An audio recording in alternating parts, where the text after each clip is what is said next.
ટીંબા ખાતે Taranga Ambaji Abu road railway પ્રોજેક્ટમાં રહી ગયેલી સંપત્તિ અને ઊભા પાકનું વળતર ન મળતા ખેડૂતો દ્વારા ઉપવાસ આંદોલનની શરૂઆત કરવામાં આવી છે।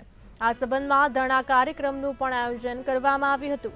રવિવારના દિવસે સતલાસણા તાલુકાના ટીંબા ખાતે તારંગા અંબાજી આબુ રોડ રેલવેમાં 14 ગામોના અસંખ્ય ખેડૂતોની જમીનમાં રહી ગયેલી સંપત્તિ અને ઊભા પાકનું વળતર ન મળવાને કારણે ઉપવાસ આંદોલન ચાલી રહ્યા છે।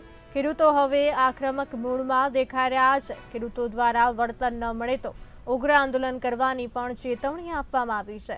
મામલતદાર સતલાસણા દ્વારા ખેડૂતોને ન્યાય મળે તેવી ખાતરી આપવામાં આવી છે। અમે ભૂખ હડતાલ ઉપર અહીંયા ઊભા રહેલા છીએ, બધા બેઠેલા છીએ।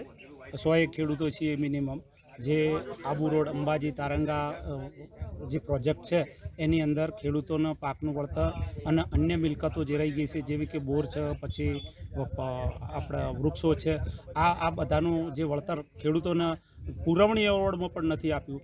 જે મહેસાણા ખાતે 11/12/2024ના રોજ જગોડા સાહેબની અધ્યક્ષ જે અમને ખેડૂતોને અને ઉચ્ચ લેવલના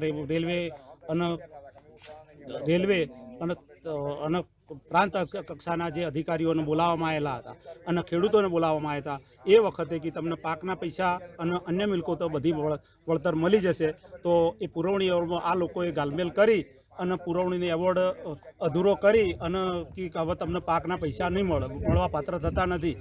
500 ખેડૂતોમાંથી 60 ખેડૂતોને આપ્યા, બાકીના આપ્યા નથી।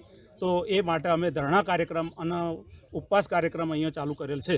ક્યાં સુધી આ પ્રોગ્રામ ચાલુ રાખશો? જ્યાં સુધી અમને આનું પૂરેપૂરું વળતર નહીં આવે ત્યાં સુધી અમે મરણોત્તર આ પ્રયાસ કરશું। બરાબર।